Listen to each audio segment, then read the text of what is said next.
जब सुने के होई भोजपुरी गाना बस बजे के चाही गाना।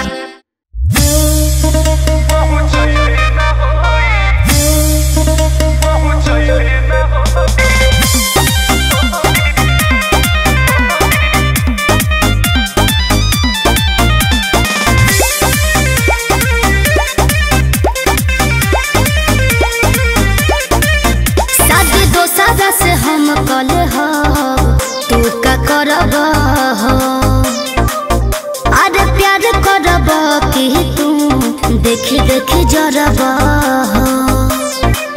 शादी दो सादा से हम कल हो तू का करब हो, अरे प्यार करब कि तू देखी देखी जरब हो। जाए घरे जाने ऐसन करब केहू अपना लभर खाती कइले न होई। अच्छा जाए घरे जाने ऐसन करब केहू अपना लभर खाती कइले न होई। तो केहू के यार सुन बन के कहर डोली ससुराल पहुँचैले न होई। केहू के यार सुन बन के कहर डोली ससुराल पहुँचैले न होई। केहू के यार सुन बन के कहर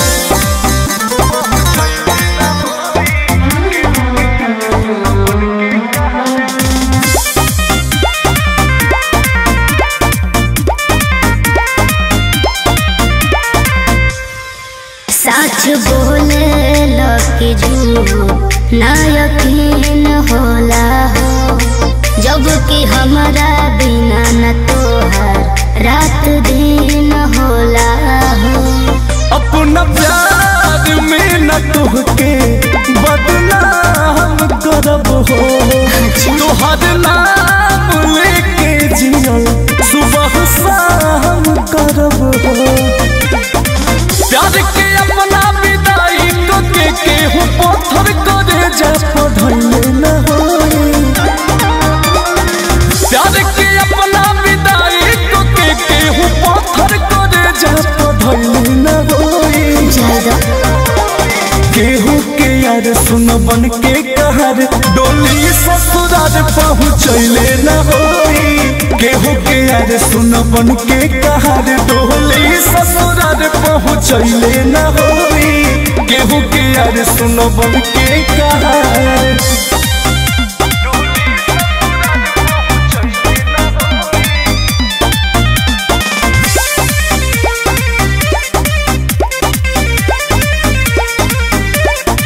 अपना प्यार के भुलाए तो आसान नहीं थे, कैसे कह दिहल गरदा अंकुश राजा से। तानी होई तकलीफ ई जरूर बहरुए, के तोहरा खुशी खातिर सब मंजूर बहरुए। दिल के दो टुकड़ा हो जाए केहू ऐसन कुर्बानी कइले न होई। दिल के दो टुकड़ा हो जाए केहू ऐसन कुर्बानी कइले न होई। केहू के यार सुन बन के कहर डोली ससुराल पहुँचैले न होई।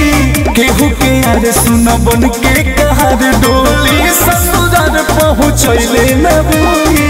केहू के यार सुन बन के कहर जाए घरे जाने ऐसन करब केहू अपना लभर खाती कइले न होई। तो केहू के यार सुन बन के कहर डोली ससुराल पहुँचैले न होई।